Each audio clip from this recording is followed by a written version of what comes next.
Still waiting for a big smile out of you. You're up 2-0. What's the story? Are you not happy, or you're only half happy, or? Still to be happy about. You're up 2-0. Job's not finished. Job finished? I don't think so.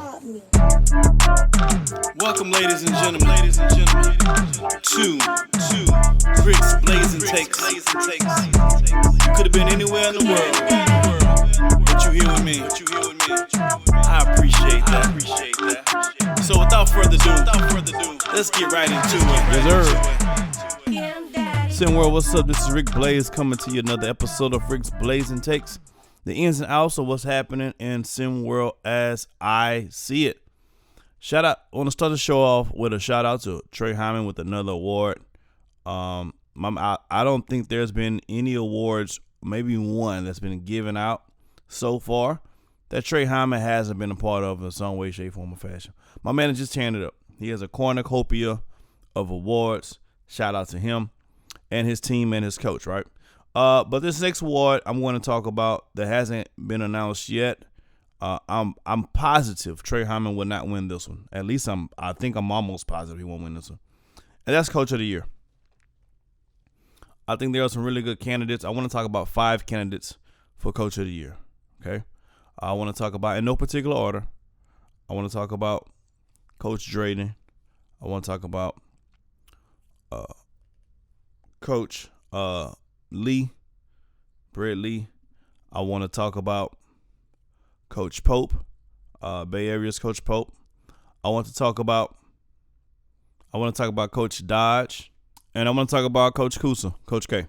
So again, Coach Pope, Coach Dodge, Coach K, Coach Drayden, and one more, Coach Lee.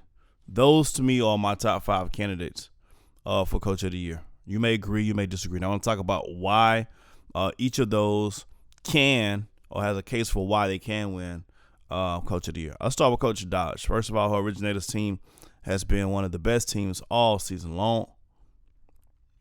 And not only that, but, she's been able to do it and have her team to come up and play big. Her game plan is really good for her team. And she's here. She's in the Final Four. That's not by accident. You have great players, but you have to also have great coaching.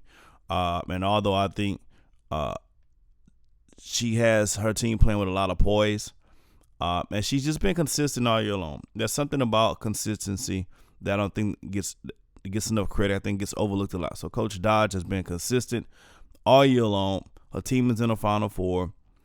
She's shown in last year what she's capable of doing. So this is not a fluke for those who maybe to say their first time hearing about Coach Dodge. This is not a fluke. She was one of the best coaches in SimWorld on last season. So Coach Dodge definitely has made her case to be in that conversation.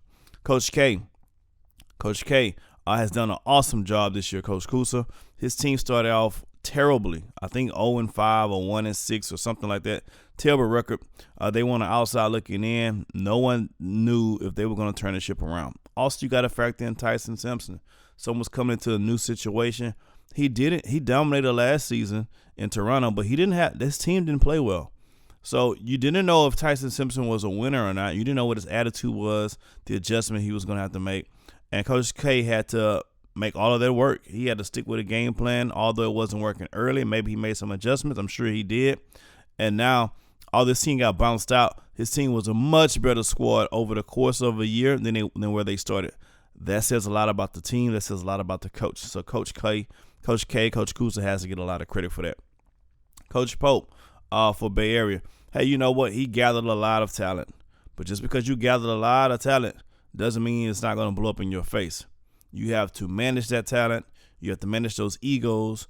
First of all, you have to be a desirable place or a desirable coach for those players even want to come there and sacrifice their offense, their individual games to come to your team. So that says a lot about the coach, right? His players have been winning awards, mostly Trey Hyman, right? And although, he made it to the show. He made it to the game. He made it to the race to the one.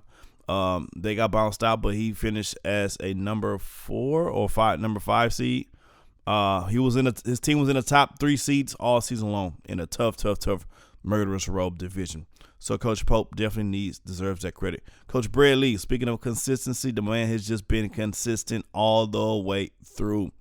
Defense is his calling card. He stuck with it, and he was consistent last season. For those who don't know, made it to the championship game, and he was looking like he's going to be a back-to-back contestant on going to the game, and I'm sure he's hoping to win this thing. Don't say too much, not all loud and boisterous or anything like that, but he's there, and his team is there every single year. You got to give it up. And last but not least, Coach Drayden. Coach Drayden, I think is the most prepared coach in SimWorld. I think he has game plans on top of game plans. I think he he does his homework. I think he already has a game plan for 2 or 3 teams just before they even play. I think he comes that well prepared. I've seen him as far as talking about the new recruits. He's the most prepared coach to me in SimWorld. If you want to know how to go about your daily business as a coach in SimWorld, you might want to take out the Coach Drayden. He just goes about his. Not saying these other coaches don't, but I just know I see him. The other coaches may be going about their business quietly. He's a little more talkative about it, so it's more out in the open. So that's why I'm shining a light on it, right? So I'm not saying these other coaches don't go about their business. They probably go about do their due diligence a lot more in a quieter stance. He's more vocal and more open with what he's doing, and so that's why I can make that statement. But Coach Drayden, his team is in the Final Four. He's done a really good job of picking the players. You're doing a really good job putting players in a certain position.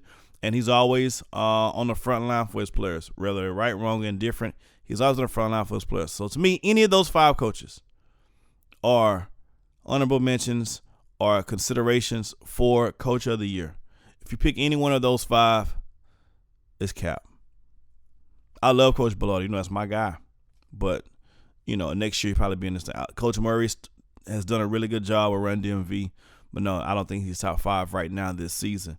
These are my guys. These are the coaches. Who do you got? Now, I know you're going to be biased to the coach that you play for, but pick a coach that you don't play for and tell me who you think Coach of the Year should be.